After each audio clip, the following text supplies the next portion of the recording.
I need a scar story. Tell me a scar story. All right. Well, there's plenty of scar stories, but I was They go so deep. They're very deep. there. You go. There's many of them. They're very deep. One you can't see, obviously, because it's underneath the headphones. Is there's a scar, linear scar on my ear, and Only an architect describes a scar as linear. Give me a break. there you go. I have a curvilinear scar over here. Well, depending as if I'm standing upright, it is vertical, but But if you're hunched over the drafting table, yeah. yeah. But my linear scar, how did I get my linear scar? So, kids and their BMXing back in the day. That's what we did. Oh, totally. And I jumped one of the jumps. As one does. As one does. And the jump came apart as I was hitting it. So it was a wooden ramp. I see. it was held together with staples. No, it was a couple of found CMU blocks that we just stacked up and put the board on there. I mean, we don't check. We didn't have OSHA there to like double check to make sure it was stable after each run. And of course, here I am making my run, and I had like the heaviest of all of the bikes. Mine was like one of those steel. It was a British bike. It was called a Royal Enfield. I don't know if you've ever heard of them before. I've heard of them. Yeah, they make motorcycles. Don't they? They do make motorcycles too, but they also made BMXs back in the day. And mine was all red seat, red handlebars, red, the red mag wheels. And so, I jump it, and of course it comes apart. So I basically hit the ground. Well, the next guy behind me had already started his run. And you became a speed bump? And so my head was down, and he comes swinging by, hits me in the head with the metal pedals, and the nice serrated edged pedal, and it hits me, and my head goes sideways, my ear tears open, and oh man, so many good BMX stories from the day. It's funny you say there's no OSHA. There was no parents around. Like there was nobody ever gonna check this kind of the safety rating. And now it's like not at all. Yeah, the hovering helicopter parents, right? Who are just like, that we didn't buy that ramp from we didn't purchase that ramp from a reputable dealer and make sure that it has a full-on safety certifications. It's like we used to build ramps out of some piece of wood that we found and CMU blocks. Yeah. Oh yeah. It's just like walking by, somebody put their garbage out, and they're like, "Ooh, that'll make a great ramp." Yep. Whether it would or wouldn't, which of course most of the time wouldn't. But it got you in the air, man. It got me in the air. I went tumbling over, and when I hit the ground, I'm like hands on the ground, knees on the ground. I'm like pushing myself back up, and my head is just at the right height to get pedal height. Boom, clocked with the pedal. I was just like terrible. You said you had the heaviest bike. It's funny. You wish you had that bike now. Oh, right. Like that bike would just be worth so much. Oh yeah. I watch these people who restore old PK Rippers and Dynos and GTs and Redlines from back in the day, right? Real BMX days. Yeah. And they're worth like thousands of dollars now. Yeah. And I wish I had saved my Super Goose from back in the day. Oh yeah. I had a Redline that was stolen, but early on, when I just started, I was 5th grade, I think. I started BMX. My dad took me to the bike shop, and he's like, "You build whatever bike you want." And we went to this little bike shop in this eastern San Diego County bike shop in this little town called Alpine, and where we lived. And I picked out this frame, right? And it was like the curved metal frame and the heavy yellow mags. And the guy who was an old dude at the bike shop, and he was like, "Are you sure? Like, is this what you really want?" And I was like, I was just going by what it looked like, right? I wasn't going by anything else. Had pedal brakes, like all of the stuff that was old school compared to, the BMX bikes of the day. Because there's all these other like really simple line frames, and everyone was going with spoke wheels. And it was like, I was going the opposite direction of everybody else. And I learned very quickly after the bike was built that like, this was not a cool bike, man. It was not cool at all. No. People used to make fun of it because it was all red. all red. I went for a green frame with yellow wheels. It was like the lemon lime version of your cherry cola. I had the lemon lime bike. Here comes 7-Up Troxel.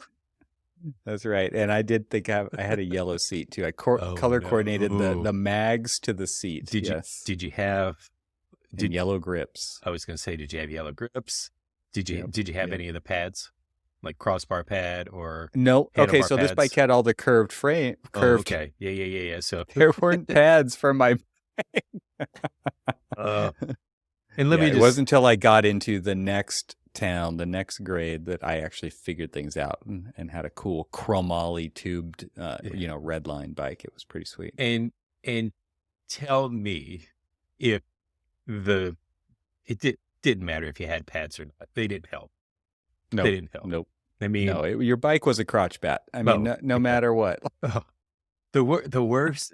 I'll tell you the worst. You want another scar one on that BMX? Deep scars, deep cuts here. So, oh my gosh, this one's just. So we had this shopping mall near our house, and because of Florida's flat as all get out, but for some reason, all of the parking lots and stuff were, had hills and stuff on them. Don't know why. I mean, we're flat drainage. Whatever. For fun. Probably. Well, yeah, because here was the fun is it was raining and all of the pavement was slick. And a buddy of mine was out in front of me, and for some reason he slammed on his brakes, skidded sideways. But when he skidded sideways, he lost control and he went down. Well, I'm like right here, and I'm right. And of course, what do? I go right into him. I go up over the handlebars. The bike's gone. I'm fly over him. I land on the ground on my hands and knees, wet pavement, and I'm sliding down the hill, shredding. And like, meat grinder. Oh, totally. Yeah. And then of course, what did we feel like doing? It was just like, oh, I'm hungry. So you remember, you know what I think of when I look at my palms after I've slid down asphalt? Oh yeah. I've got, bloody all over the place. I even hit my head and didn't realize that I had blood dripping because from there my were head. no helmets. Because there's no helmets. It's like no one's going to wear helmets, even if there were. No. God, what was it? Was it Cracker Barrel? It was. Do you remember? I don't know if you remember in the shopping malls, the shopping mall that used to like hand out cheese and sausage. No, I don't. You don't remember? Oh my gosh. The Midwest. I was in Florida. Okay. But I'm pretty positive it was something. Somebody, anybody watching or listening or commenting, please let me know if you guys remember it. It was red, checkerboard. I feel like it was Cracker Barrel before it was Cracker Barrel, the shop. I mean, the restaurant. It was like this place that sold basically meats and cheeses, which, sure. And so I was like, you know what? I'm hungry. I'm bleeding. I want some meat and cheese. So, oh man. So I had to go and then I walk up the lady who was like, outside holding like the platter, because they like stand outside and like, free samples. It's like Wetzel's Pretzels today. Oh yeah. They're just giving away free samples. Samples. And so I walk up, they're looking at me so horrified. They're like, "Are you okay? Should we call, security? I just want some meats and cheeses. I just want some meats and cheeses, man. Yeah, have another. Exactly. Oh, I had like a whole. It was so funny because like they feel sorry for you and they give you a bunch or not? Oh, I had a handful, but the problem is that my hands were so bloody. It's just enjoy that, everyone. I'm going to enjoy the visual. Let's enjoy the visual. Exactly. Yeah. You pull out any old pictures. If you send them my way, we'll put them in the show. We didn't have pictures. I mean, could you just imagine how horrified people would be if we had iPhones back in the day when we were, hellions, doing the things we were not allowed to do. Things that we were not allowed to do. And right. Although you said it's just like, the parents didn't know where we were. What was didn't care. What was the didn't know, didn't care. Didn't know, didn't care. But what was the one? How could you tell where everybody was? If you were out looking for your friends, how could you tell where they were? Good question. I don't know how could you tell? Because all of their bikes were in that person's front yard.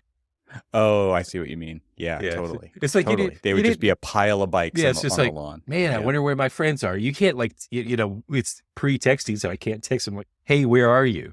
It's just like, I walk around the neighborhood, it's just like, oh, there they are.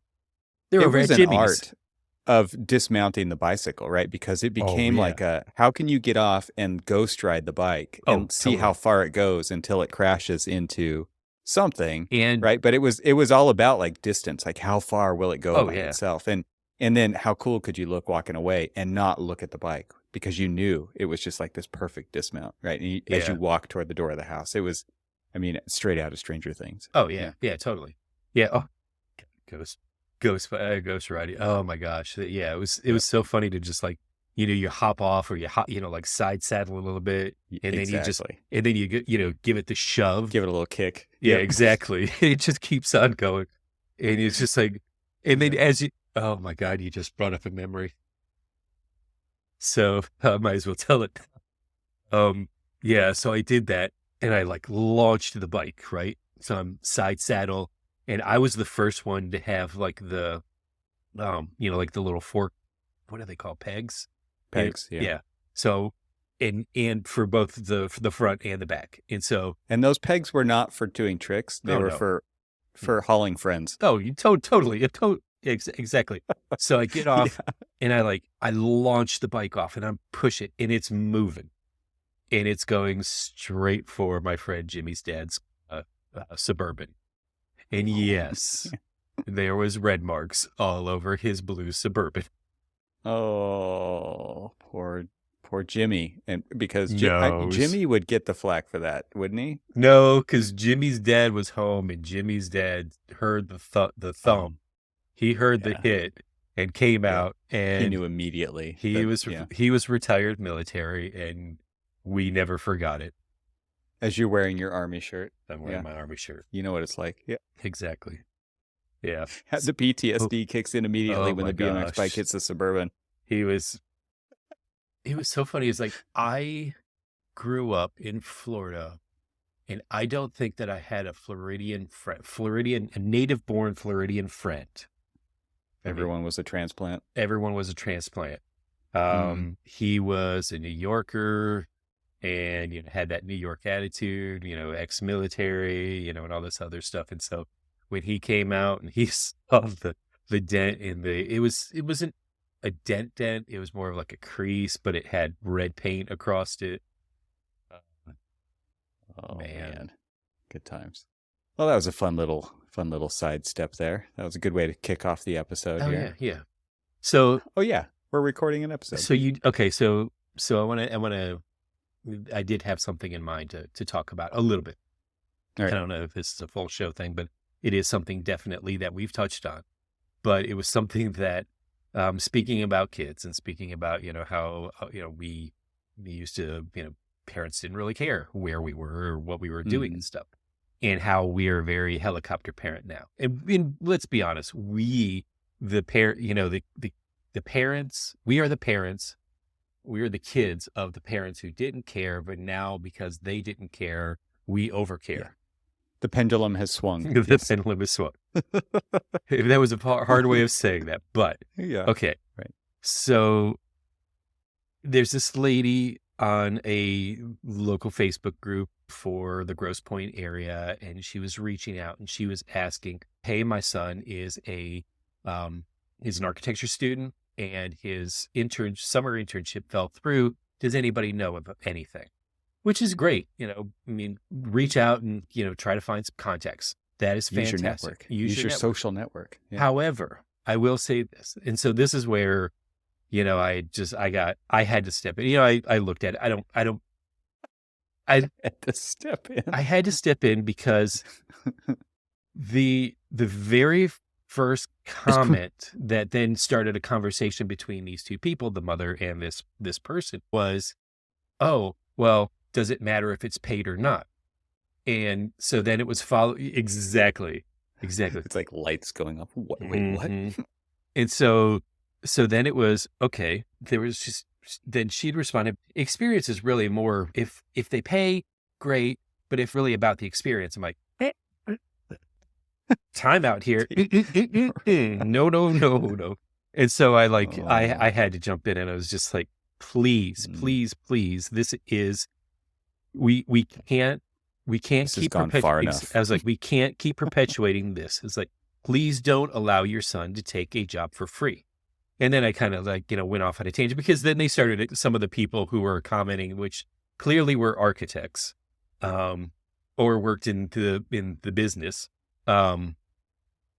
They started, they kind of like, were coming at me, and I'm like, look, we all know that every firm who hires an intern, a lot of times, or most all of the time, they are doing work, whether it's, graphic work or something like that, that is something of either an endeavor, a pursuit, a proposal, a project that they're getting paid for. And so if you're doing labor for somebody who's getting paid for your labor, you should get paid too. Of period. Course. And, oh my gosh. And so after all of that, I kind of had to, DM the mom and say, look, I didn't mean to start this, but look, I am very passionate about this. I do not believe an unpaid internship. Please do not advise your son to take it in. I was like, I just recently moved here. I've got a network of people, but I don't, know that many people, but I will help your son find a job that pays him if that be the case. And seriously. And so we had this, conversation. It's just like, why? And so it wasn't necessarily because we already know. It's amazing how fast it went to that, right? It was it was, I was like, how, everybody thinks people are like, these are sharks in the water, man. And they're looking for fresh meat. It's just like, look, I'll take him if he works for free. Jeez. Well, that was kind of like, it's just like, does, money matter? I'm like, yeah, of course it does. Does money matter to you? Jeez. Do you work for free? Wow. This whole notion of, it's the honor of the experience. Right. Honor. Where's the honor in that? So many times we have clients who don't pay us for a long period of time. Where's the honor in that? Where's your honor? Where's your honor when you're crying about paying your consultants, or paying your staff, or paying yourself? Where's the honor in that? It's the same thing as you don't want to set this bad precedence. When you are trying to avoid paying the lowest paid person in the firm, that sets a very dangerous precedent. Yes. That shows you that the lack of business acumen, to where you can't even afford the cheapest person in the office, and instead try to kind of rewrite the narrative to say it's an honor for you to be able to participate in this. And it's like, that doesn't make any sense. If anybody actually applied their thinking to that, even if that's what happened to them, right. That doesn't matter. That doesn't make it okay, even if that's what their experience was. That is the point. Okay, somebody did it to you. It's that old adage of, it's just like, who hurt you? And obviously, we all have been through this whole who have hurt you. I've never.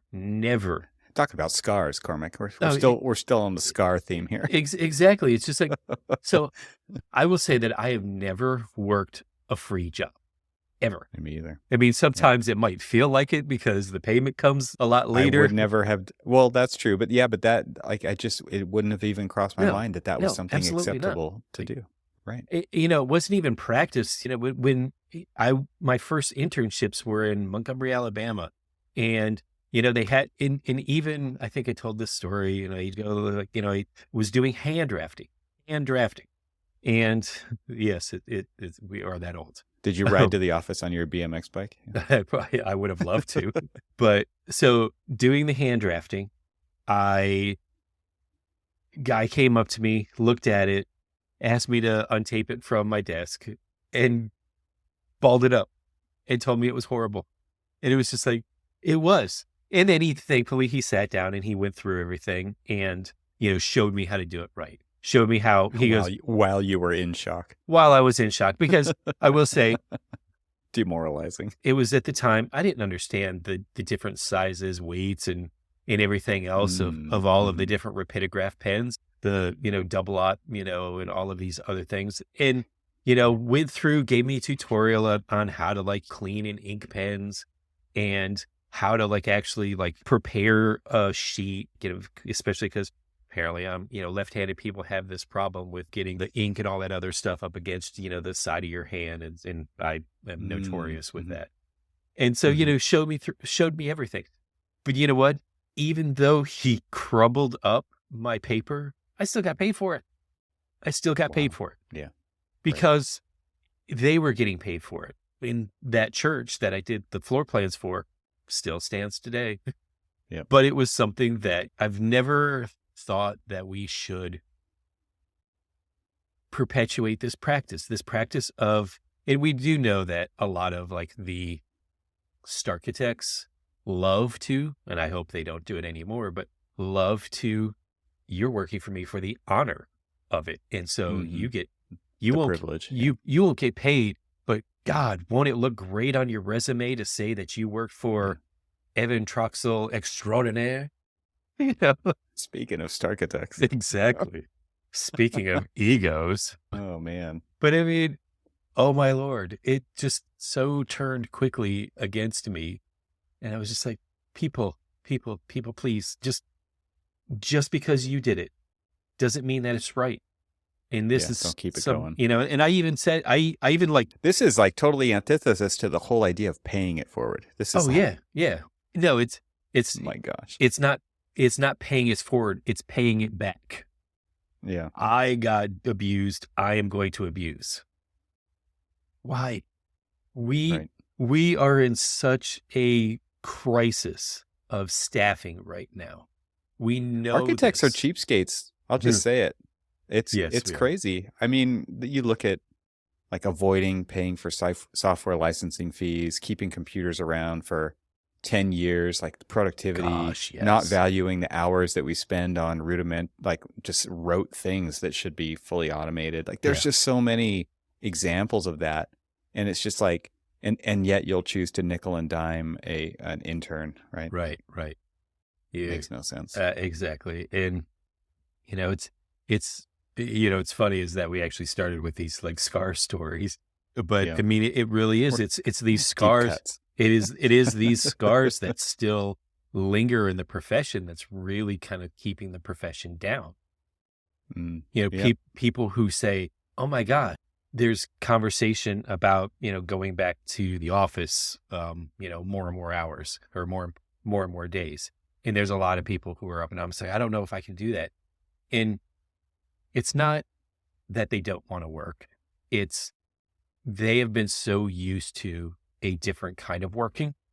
And this is kind of a little tangent here, but they've been used to a different kind of working that people need. And this really is a conversation that I've had with a lot of different firms, not just, my firm, but other people's firms that are really struggling with this dynamic of, the hybrid working, the remote working, the full butts and seats, 5 days a week working, and trying to find that balance between all of those different things, because even people who are seasoned have gotten into a lifestyle now that is different from pre-COVID era, that they're not really sure that they really need to go back and be, 100% button seats. This is 100% about surveillance management.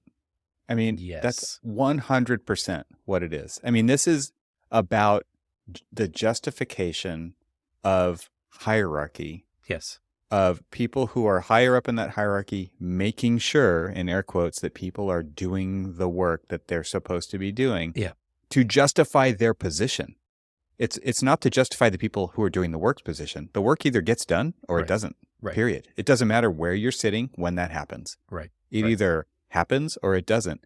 But to justify the position of people who need to make sure that somebody else is working does not make any sense at all. And this is kind of a corporate disease that happens. It's not just in architecture either. Absolutely. And that is like 100% exactly the issues that, how do I know that Evan is working? I mean, it, I don't know if Evan's working because I don't see Evan's working here. There's this struggle, and the struggle is real. But the struggle of, how do we mentor? How do we mentor in a hybrid environment, or how do we mentor in a work from home environment?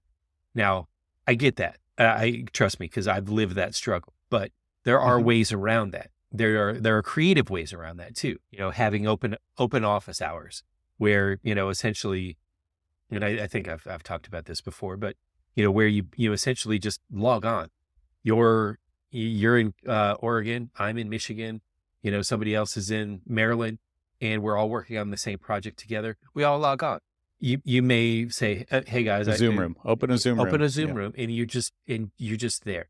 And if somebody has like a question, or if you and I are talking about something, and we've got a couple of interns that are working with us, or some recent graduates, or whoever, and they hear the conversation, it is very much very similar to like the dialogue that we would have if we were sitting next to each other in the office. And that we learn a lot from osmosis of just listening to other conversations, right? Sure.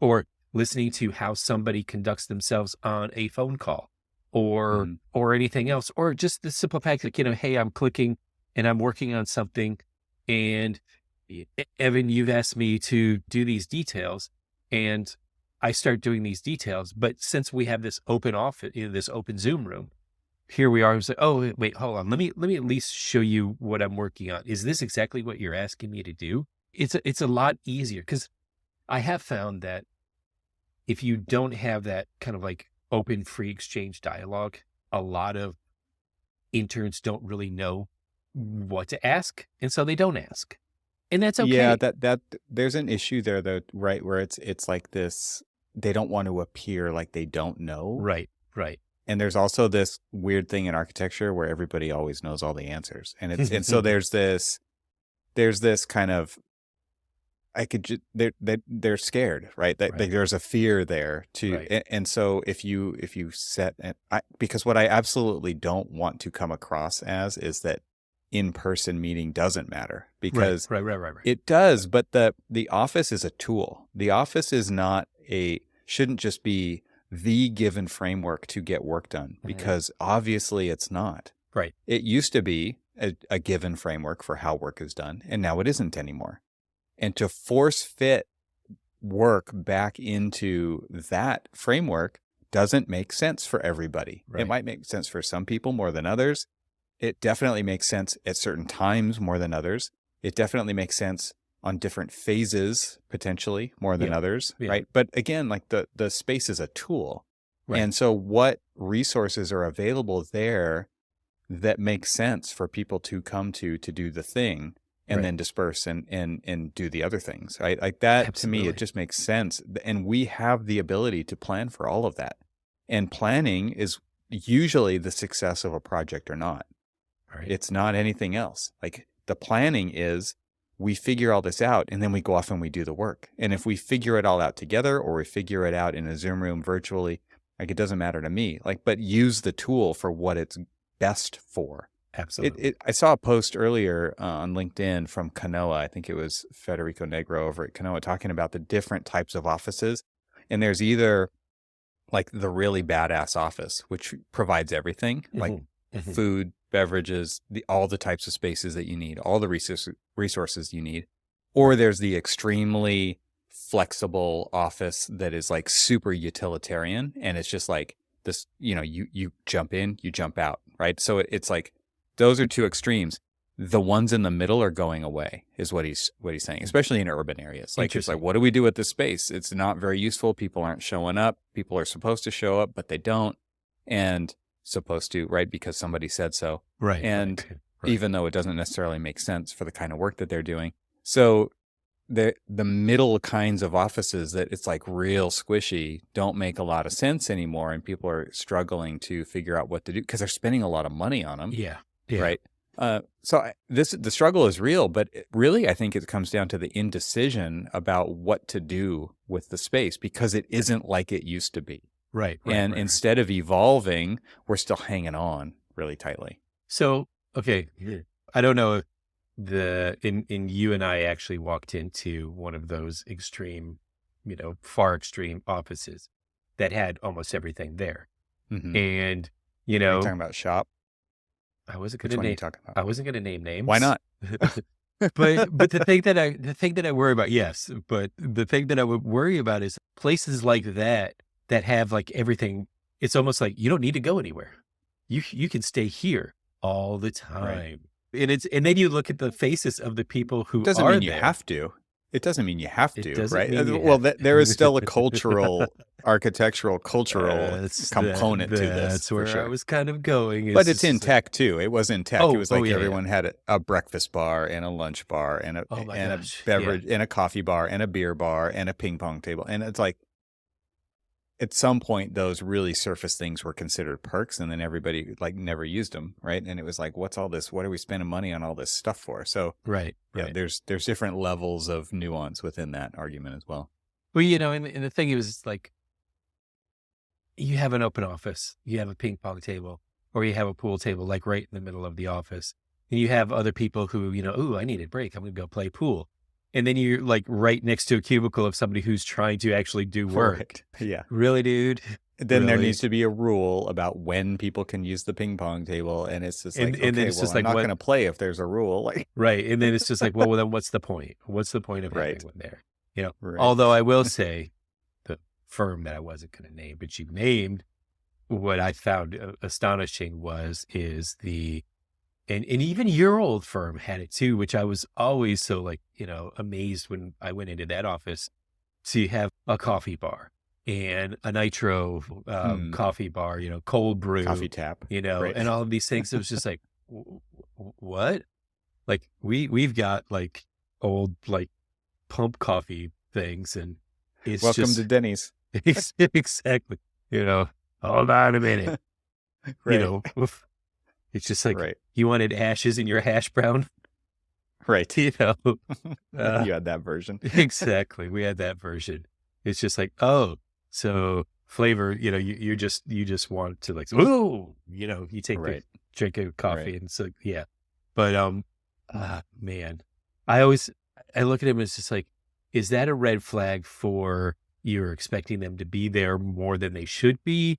Or is that, oh, this is really nice because, you have some cool perks. Oh, Friday afternoons, you can open up the kegs and you can start drinking or beer 30, throughout the week and stuff. And I'm always thinking to myself, who are the people who want to stay at the office drinking beer with their colleagues when they could be on their way home? Or meeting their real friends, or meeting their real friends or family or whoever to have that beer somewhere else. It is a bit forced sometimes. Yeah.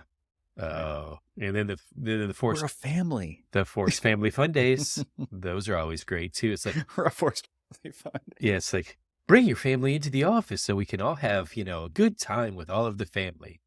And you think about it, and those people. You bring your wife. Family's like, I don't want to go to your office. It's just like, well, why do I want to go there? No. Right. I don't want that. Yeah. Right. God, I love it. I have another topic here, and it's something that you sent me, which was, first it was a video by one of my favorite YouTubers, the Spirited Man, Van Neistat. Yes. And the title of this video, I'll put a link to it in the show notes, is Why Only Some of Us Think in Pictures. And then you you sent me another video, a TED Talk. Yes. Called The World Needs All Kinds of Minds by Temple Grandin. Yes. I want you to set this up because I don't want to read your long ass text message here. It was very long, but it was very insightful. So you want to set this up? Yeah. So we share a lot of very similar YouTube channels. And you actually had turned me on to the Spirited Man channel, and both Van and Casey Neistat, fantastic YouTubers, do beautiful content. I mean, honestly, for people who are not architects, they have a very interesting sensibility. And so this particular clip that I sent you about that he was talking about this audiobook and podcast that he was listening to from Temple Grandin. And she was talking about, because, and if for people who haven't seen like the movie or anything else, she is as she'll even say in the TED Talk, a high spectrum autistic thinker, but she thinks in pictures. And it started Van thinking very much the same, thinking about the way that he thinks. And it was kind of explaining something that he's always kind of intuitively known, but didn't know how to maybe put words to, or even like it wasn't a complete thought for him, it seemed like, until he heard the podcast that she was on. Right. Because in a way, read her book. Yeah. Because in a way, what it was is he was always questioning the way he thought. And was he stupid, or was he special, or was he this, or was he that? Because he never really understood. Because he was definitely different. Because he thought differently. And what was interesting about that is I started to do a little bit of self-analysis on that as well, because I very much think in pictures. And it's interesting because I'll write things down. I'm not writing things down to remember them. I'm writing things down to visualize the content of what I'm hearing, so I can kind of understand, and my mind will start to think about things. I need to hear, listen, absorb, unravel, repeat in a way to visualize, and then kind of like rewrap it into my head. And so there's like all these different processes that I go through that are actually could be seen as slow, and it's not necessarily that. It's a way for me to visually understand and have my mind wrap around the visual understanding of anything and everything. Yeah. And so I might as well be, like open up hold on, let me get the couch.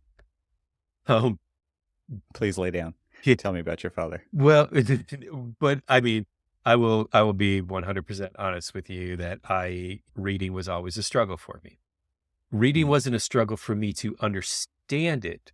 It was, I was slow at reading because I reread things over and over to visualize what was being said, or I would write down what I'm reading so that I can visualize what is being said in the book. Or I would even do pictures of what I'm reading to understand and visualize what is being said, so that I can understand it in a way that it actually lasts longer. And I will give you an even further insight on that, is I recorded everything that I studied for the ARE. I read it out loud and recorded it and re-listened to it. And that's when I was actually successful at studying and passing the ARE, is when I was just reading it and trying to go off of it and then go into it and, try to remember, oh, what did I read, and all this other stuff. But when I set it in my brain, because I processed it, reprocessed it, rolled it through, whatever churn that I have, and then kind of like represented it to myself through my understanding, through what I now understand, now all of that stuff is stuck in my head. All of that stuff is things that I remember. Not mine, man. It's all gone. Yeah. Well, but the interesting thing about that to me is that when I write stuff down, it's so that I can take a picture of it with my brain. Yes. Because how many times have I gone back? I was doing it today. I'm like looking for something I wrote down 6 months ago in my notebook. I know what it looks like. Oh yeah. And I'm just looking for the page that matches the picture that's in my brain. And that's why I write it down. It's not so that I can remember it. It's not even necessarily so that I can find it later, but it's so that I can turn it into a picture, because I remember things by pictures too. My wife she's always dumbfounded about like my mechanical abilities. Where I told her, we listened to the Van Neistat thing that we're going to be posting.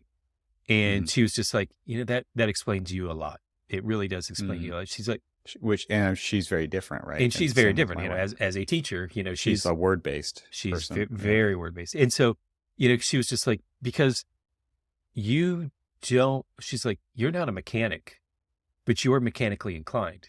You can look at things and you can see, it's like if I'm going to take apart something. And I remember the very first time I ever did a set of drum brakes.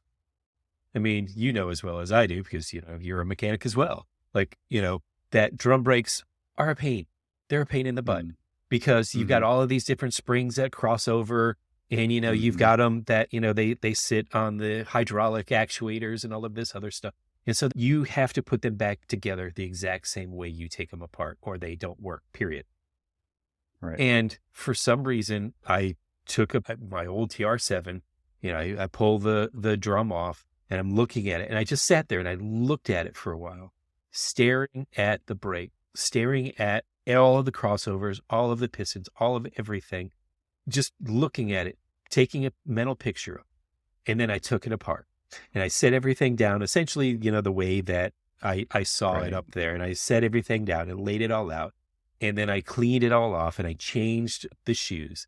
And then I put everything back together. And yes, did I cross the springs over and put them in the wrong direction? I did, because I inverted the two wrong springs. When I realized it as I was, trying to bleed the brakes and that they weren't actuating, I know what I did.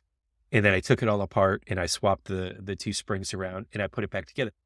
And it's not just what it looks like, but it's you also understand how it works by looking at it. Exactly. Yes. I understand the mechanics behind it. Like, okay, if I depress the brake, the brake is going to, send the hydraulic pressure to this, to this cylinder.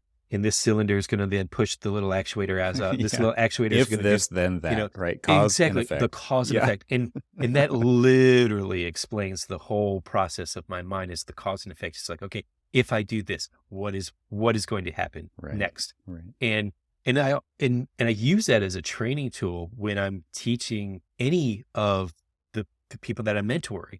Is like, I always teach them the cause and effect. Okay, if you do that, they're like, oh, is this wrong? Like, no, I'm never going to say something is wrong. But what I want you to do is I want you to think about, if you do that, what's next and next and next and next and next. Yeah, you're kind of playing out the mechanics in your mind in like an animation form, or, you're thinking through all the different steps. I tend to think exactly the same way. I will let them, in a way, because I'm playing all of the scenarios of what they're thinking about in my head. And I'm already picturing, oh, that's a bad idea,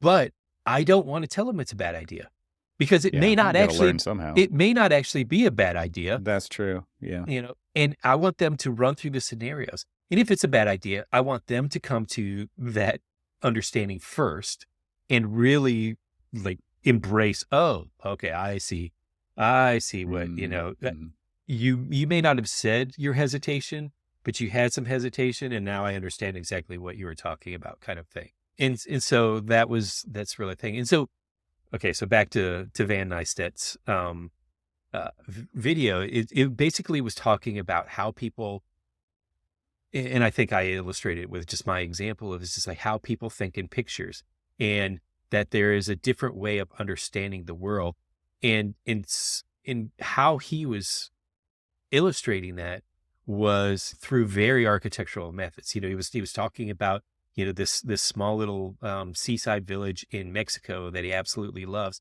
He was talking about how they board up the windows, thinking about all of these different things. And he basically took a mental picture of how they boarded up these windows and all of these other things, and basically in part of his video, he does kind of like a little paper diorama of some of these things and how the thinking is and how, illustrating how why it is how it is and stuff. And it's so interesting to think about because I've never really thought about it, but I will honestly say there are really two types of architects and they are what was the exact, it wasn't visual learner, but object. I think it had something to do with objects. Yeah. So it was like a visual object learner. And then there were like word learners. Right. I can't remember. And really, if you think about it, if you think about the dynamics of, like, say, people within the project structure, like project managers, and there's even different types of like project managers that I'm learning. It's like I'm a different type of project manager than, like, say, a kind of numbers project manager, somebody who is far more comfortable running the contracts and, things like that, which, is just, I will go to the grave hating all of the And you administrative part of shouldn't do things. that stuff because you suck at it. I Like you just suck at it. shouldn't. There should be somebody who is really amazing at that, filling out that piece of the puzzle, because that's what they're good at. That's what they love to do. Yeah. And by forcing you to do something like that, I mean, there's just no good ending And, to that. and I will sit back and I will critique what I think I should know more of. And it's things like that. And then I think, but the people who know all of that don't know half the stuff I know. Yeah, right. So, and there's way too many things to know. And there's way too many. Exactly. Yeah. And you're absolutely right. It's that let's set up, and I had this conversation with a principal at the firm because we were talking about getting me, now that this project is somewhat winding down and going to another project. And, he was talking about a couple of projects that he knew I'd be very excited about, which I am. And this would be the kind of like dynamic. And I'm like, you know what, that's actually makes a lot of sense because I'll be taking over kind of like this aspect and they'll be working on that aspect. And it plays to the strengths of each of the people. There are those people who'd be like, oh, I can't believe they put this person in charge of me, or like I'm going to be threatened by what they do. And it's just like, that doesn't do any project any good. If you just stack it with people who are going to be like, I don't want to be, told what to do kind of thing. It's just like, well, can you do it? Well, no, I can't. Well, then guess what? You're going to need to be told what to do, or you're going to need to work with that person and stuff like that. And I've been having a lot of, maybe this is something for, a later conversation, but I've been having a lot of conversation about, we were doing a lot of after action review of this current project that I'm on. That's been 2.5 years of design work. I mean, that's a long time to be working on just like really the design and documentation phase of something. And, there's been ups, there's been downs, there's been a lot of like just a lot of sideways. And we had a good heart to heart about like, okay, what were the successes and the failures of this? And a lot of it is like project dynamics, experience dynamics, personality dynamics. And those are things that most of the time people don't take as seriously as they should when when they're putting together a project, because they just like, oh, Evan, you just came off of this project. Hey, I'm going to go throw you onto Cormac's project. Cormac's been begging for help and, you're going to help. You and I may not work together well on this, or we might actually have the same tools for a project, but I need something redundancy. else. We don't, and projects don't need that. And there's so much lack, let me just say, lack of effort in project dynamics that really tend to lead to a lot of burnout, a lot of resentment, a lot of like, oh, my career's not going anywhere, especially here, I'm going to go somewhere else kind of thing. And it's just, I always ask everybody, what do you want to get out of this project? Not like, what role do you want to do? Do you want to do bathroom details, or do you want to do ceiling details or things like that? I don't care about that. You're going to do them anyway. Like, we're all going to do them. You're going to do them. I'm going to do them. Everybody's going to do them. Because that's what it's going to take. But what do you want to get out of this project? What do you want to learn? What do you feel like you don't know that you think this project can help you learn to further advance your career and your experience and your understanding of architecture? And if you never start a project with that ideal in mind, in my own personal opinion, or at least my own personal experience, you're setting yourself up for failure. And, there's been projects where I've worked on where we've just kind of like rushed through it, and it's literally a fire drill from start to finish. And you're just like, well, there's no North Star. Exactly. Yeah. It's just like, well, what did you learn?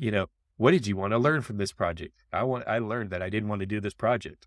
And so, it's really interesting to think about how that, I don't know, that just that dynamic really sets you up for success or failure. I think the interesting thing about his video is it just really talks about the different kinds of brains that are out there. And obviously he's inspired from Temple Grandin, who is, like she, a self-proclaimed visual thinker, and how she would present herself, because she said, I think it was kind of she was just saying, like, I was a terrible speaker. I couldn't get up and here she is giving a TED Talk, right? Right. Nowadays, but back then she didn't feel confident in her personal presentation. And so she would let the drawings that she did do the speaking for her. And that's how she won a lot of work in the cattle industry, where she was prolific, right? Ultimately. Right. But her drawings were beautiful. And it's amazing to me to think about the parallels to architecture between what she did and what Van does, even on his YouTube channel, where he's creating these little paper dioramas and things. And like, are they perfect? No, they're perfectly imperfect though. And the visual communication style is what architects are good at. And it's interesting to me to think about the parallels of letting the work do the speaking. And I mean, this also leads to downfalls for architects too, right? It's like the work speaks for itself, and we'll get work because of how good the work looks. And so that isn't necessarily true either, but we do fall back on these crutches and we do tend to like group together with this personality traits, or the DNA, the wiring that we have, and it is really interesting to think about it. So I would highly recommend that architects watch that video. Yeah, absolutely. It's funny. It's when I was watching that, I was just like, it's like when I'm trying to explain something, 9 times out of 10, it will always be some form of visual way of explaining things. My wife hates this, right? It's like, I just want to draw you a picture. I don't have time for that. Just tell me in words. And I'm like, but it's not going to work. Like, well, I mean, do it. I use my hands. I talk with my hands a lot. And so during ACE is a great example. Is like, we have all these different mentors, and the way that this particular ACE program was a lot different from, the other ones. It was kind of interesting because it had all of people were in like, this big group, in this big room, and they were just broken up into tables, and like some of the lead mentors would like walk around and they would like ask questions and stuff. The program organizer for ACE Detroit is a structural engineer. And so she came up and she was asking them about different forces. The kids were, like thinking about that. And so I was like, describing them with words, and she was describing them with, you're like, what? Well, exactly. It was just like, everything was like zipping past them and stuff. And I was like using my hands, and I was just like, think about like these forces and like compression and tension, and like I was using my hands, using your double jointed knuckles to show exactly deflection, like deflection, and all these other things. It's just like freaking me out. Everybody's got to watch the YouTube version of this. Like, Cormac's a hand speaker. This is where just a reminder, subscribe to our YouTube channel where you can see his crazy man claws in action here. Ugh. Maybe you don't want to see this. I don't know. You're welcome.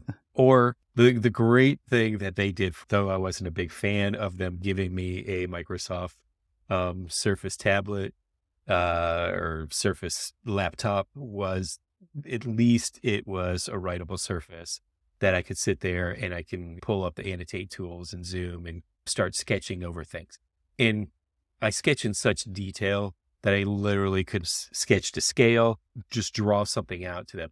But more so when I'm doing things like that and I'm like actually showing them the detail, I'm explaining to them the why of the detail. And walking through it and showing them, like, I'll like draw the forces on like a bracket and say, well, this is why we put, a bolt here and here below, both above and below the bracket, so that, if you've got this overturning motion, how to like put in a bolt, the carrier and all of this other stuff, and just all talk through it all so that they really understand exactly what it is. But because you just know that stuff intuitively, you already know. And so and what's funny is it's just like, they'll say, well, write it down. I'm like, oh, I mean, just transcribe what I just said. Like, there you go. Here it is. What don't you understand about this? It is interesting for us visual people to understand that there are people who need the words. Right? Exactly. And that we are different, and that we communicate differently and learn differently. Yeah. One of the interesting things that he said in that video was that there are people who love IKEA instructions and there No, are my people goodness. who hate IKEA instructions. And I'm it's a funny fan. because I've never thought about that. I've always loved IKEA instructions. I never Yeah. thought about the people who hate them. I don't even to me, there are no words other than There aren't. numbers. Right. There's numbers, it's just like you're supposed to have, 3 five, of these, 5 of these. five Flugenbolts, you know. Right. But I mean, it's just like I just put together. I got a kind of like a small love seat for my daughter's room, and it came with all the different size bolts, and it's just like so It's okay. like not And these so bolts. and so I X. just lay them all. I lay them all out to count everything. And I'm supposed to. All right, I'm supposed to have 4 of these, 4 of these, 4 of these, 4 of these. Check, check, check, check, check. Got them all. And then It's like Legos. I Yeah. honestly, here's the funny thing. I don't actually have to turn to the next page. All I have to say is, this is all of the stuff that you need. And then I'll start looking at all the pieces. I'm like, oh, this goes here, this goes here, this goes here, this goes here, this goes here. And then Right. I'll go back and I might flip through the instructions and say, okay. It's also Oh, because this you've is done it because before. You've oh, done yeah, something, some yes. other IKEA, like that does help for sure. Having the experience at IKEA, yes, and I have But plenty of experience that's at where IKEA. wisdom is, right? It's not just the checklist of things, but True. the wisdom does come in from the experience of doing Well, it before. well, it's funny is like, so I've had my son on numerous occasions. I've had him there helping me change brake pads or, swap out rotors and all of this other stuff. And he's gone through it. And so now he's back from college and he's starting to drive my wife's car more and more. And I was just like, before you really get crazy, I need to change the brakes. And he's just like, well, if you just get the material, I'll go ahead and change them. I, I, I Tear. A it's tear just like, falls. here, hold on, yeah, let me dab my tear. Because yes, it was totally, it Right. was just like, wow, he's, Aw. now granted, I would totally be out there to make sure that he, because he's only changed brakes twice. Well, you teach him once, then you supervise, and then you let him fly, right? Exactly. Yeah. Well, I want to let him fly, but I also don't want him to die. Not that kind of fly. There's so many cool little points in that video. Oh. And then watching her TED Talk, kind of, I think I've seen it before, but it was great to watch it again and think about it. The whole argument, maybe we can wrap up with this one. We're an hour in already, but this idea of, he held up the book in his video, Matthew B. Crawford's Soul Craft. Oh, yes. I'm trying to remember it exactly. It's totally escaping me right now, but it's Soul I can't even remember now. I'm going to pull it up because I have it in my Audible library. Because you recommended it to me. Yeah, it's an amazing book, and it made me want to read it again. But it is incredible. But it really talks about the value of blue collar work, and Right. This comes from a guy I think who has a degree in psychology, who went to work for a big think tank in like DC or New York and was a total knowledge worker, total white collar cubicle think tank, and then started up a motorcycle maintenance and repair shop, right? And it like went the pendulum swung the other way. So what's it called? Shop Class as Soulcraft. Thank you. I had soul in there too many times. Yeah. Shop Class as Soulcraft.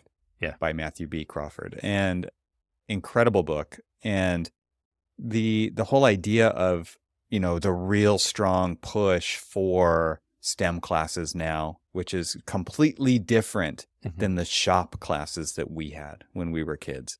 And, I had architectural drafting, there was wood shop, there was metal shop, there were art classes. A lot of these have been removed from education, primary, middle school, high school education over the years. And now we're kind of trying to slip STEM classes in as maybe a replacement for these, right? But it's not. It's still very cerebral. It's still very abstract, and it's not hands-on making things with your hands, right? And so that's where the hands-on part comes in, right? But it's just interesting to me. Like that's how that you talked about being mechanical. That's actually all I want to do is make stuff, right? And And because there is such an intimate connection with the things, like I have so many tools. I love my tools. I have patina. I've made tools to make other things even. Yeah. And that's what I love about tech, actually, is making tools, the making tools part of it that enable people. The whole point of tools is leverage, right? To be able to do things that you can't do with your body. And you have a tool that makes something possible. It's the same with digital for me. And so this idea of this whole class of people is missing of current and future generations. And we see this in our offices today, this disconnection of how to put things together, of understanding how these pieces, when they go together in a certain way, achieve this specific outcome, because it is so paper thin. Everything that's going on in school is paper thin. And there may be an understanding of the theory, but there's no application of the theory. There's no experience of the application. And it's sad to me that doesn't exist anymore, and that there hasn't been enough of an understanding of the value of that in education, but also even today in an architectural office where we don't let people go to job sites because there's no time. Right. Or there's some insurance risk, or there's some BS story about how architects can't get involved in that part of the process. Right. And so that to me is the real disservice, where I have a big fear for the future of our profession. Absolutely. Because talking about all of that, the lack of the shop class and stuff, I mean, I actually learned better. I learned mathematics better when I understood the application of it. So, or physics. Physics was one that once I really started to understand like the mathematics behind the mechanics, which is physics, then I started to understand physics a hell of a lot easier, because I understood, oh, that's what a lever is. That's what this is. That's what that is. All of these simple notions of teaching. And that's the thing is, like, and my wife, we talk about this a lot. And she actually, again, when we were watching that video and stuff, she was just like, a lot of times I will start to, I can identify the way these kids early on, because she's an elementary school teacher. And she starts to recognize that there are people, kids who are learning differently.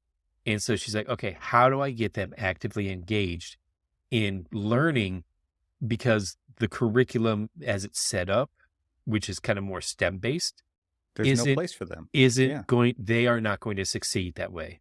And people start to give up on those kids. Oh, well, that kid's just a dummy or whatever, and she'll say, no. The kid learns differently, and we need to teach that kid differently. And you have to acknowledge that. And it's weird, because the school education system is a machine to process students to pass tests, right? Which is the indicator, which is the KPI for schools to get funding. Like it is a completely screwed up, in my view, system. I can't even imagine my kids doing the CO2 powered cars down the hallways like we did. It was a blast. I loved it. We, not only did we learned by doing it, we learned, we learned about propulsion. We learned about, we actually did math problems about, the velocity, distance, and all of this other stuff. Again, applied physics. We actually did hands-on applied physics. And that's what all of these like shop class in home ec. I love taking home ec. Why? I'm a great cook. If I pat myself on the back there, I am a great cook. And a lot of it came from going to home ec classes. And I love doing that. I can sew. I can do all of these things. I've taught my kids how to do a lot of those things. But I learned all of that in school. We just don't do it anymore. And I kind of wish that we did, because there is a place for like these visual learners or learners of a different processes. I don't think I would have a place in modern school right now. Well, this directly affects our industry. We talk about labor shortages in construction all the time in the trades. Like and how uncool has it become to be a tradesman in the last 30 years? Like it just wasn't even an option for teachers or parents to tell their kids about. of course it's happened in some ways, like it has somehow still happened in a very small percentage compared to what it used to be. Right. And like you talk about like the end times, right? You talk about the apocalypse. Who needs a plumber? Everybody. Who needs an electrician? Everybody. How much do they charge? A lot, right? Like is whatever they'll charge is what you'll pay, right? Exactly. Because that's what you need. Do you know Compare how to that do to it? No. architecture. Compare that to architecture, where it's a commoditization race to the bottom of architectural fees, right? It's like charge less and less. Plumbers, electricians charge more and more. Like it's absolutely crazy how the tables have turned in that way, but it's also supply and demand, right? Where architecture schools are pumping out white collar cubicle workers who are just going to go work for the Genslers of the world to, you know, keep the machine running. And anyway. No, I totally agree with. It has like a direct effect on like our understanding of, you know, basic mechanics, basic structures, basic materials, and all of that other stuff have a direct effect on how we design. You know, because if you don't understand the limits of the materials that you're working with, you're just going to say, oh, you're going to take whatever you're designing at face value. It's just going to be, oh, like this is the standard details, and I'm just going to like work around the standard. Exactly. Copy paste. You know, and the one thing that I love doing is stretching materials, you know, to their break.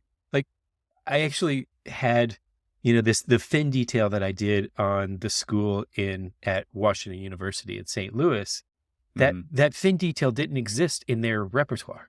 They had a fin detail, but it didn't cantilever like that. And I was asking them to cantilever 4 feet, and they're like, our terracotta doesn't cantilever like that. And I'm like, is there a way that we can do that? And I was like, what if we run the structure inside the terracotta fins, and you bolt together, and so you're really not actually cantilevering per se. Create a rigid frame. You're creating a rigid frame. Yeah. And they're like, okay, well, let us, you know, run back to our engineers and run that through. And now we came to a compromise, and I only was allowed to cantilever 3 feet, but it didn't really change. Always start with a bigger number, Cormac. This is the rule of negotiation. It didn't change the overall dynamics. I want to cantilever 8 feet. Yeah. But it did. But guess what is now in that manufacturer's repertoire? And you've done it, and now somebody else can do it. And now somebody else can do it. You've shown that it's possible. Exactly. And maybe somebody else will figure out a way to push it even farther. And hopefully they'll do a hell of a lot better than I did it. You know, I mean, I will be offended. In fact, I'll be right. No, you'll see that, and they'll be like, oh yeah, I'm gonna try to push back and go even farther next time. Exactly. Cool stuff. I'm going for the 8 feet now. Right.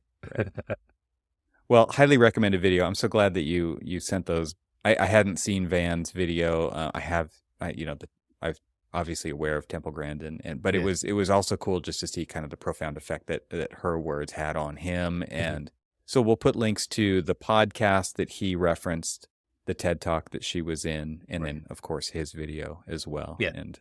Just subscribe to all of his videos because they're genius. Amazing. They really are. Spirited Man. Spirited Man channel. That's right. All right, man. All right. Good talk. Thanks. Until next time. Yep.